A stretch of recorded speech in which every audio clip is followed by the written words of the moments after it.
43. தாயுமானவரை சிறு வயதிலேயே அவரை ஆட்கொள்ள வந்த முனிவர் யார்? Answer B. பிரம்மச்சாரியர்.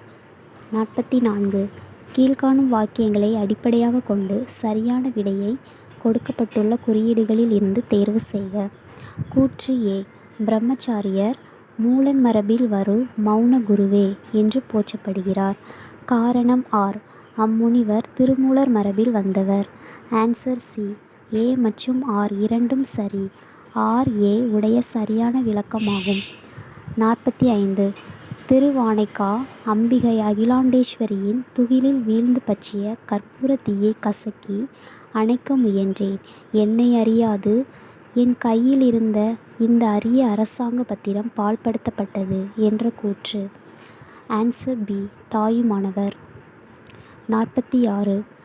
இழுக்கடித்தாய் நெஞ்சே நீ என் கலைகள் சோர அழுக்கடிக்கும் வண்ணர் போலாய் என கூறுபவர்.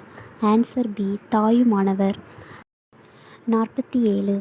மண்ணளந்தது போதாது என்றென்றோ விண்ணளந்தாய் விண்ணளந்தும் போதாது என்றென்றோ தீயோனின் தலையளந்தாய் தீயோனின் தலையளந்தும் போதாது என்றோ என்னையும் அளந்தாய் என்னை அளந்ததோடு அன்போடும் ஆண்டனையே அரங்கா நீ வாழ்க என பாடிய சித்தர்.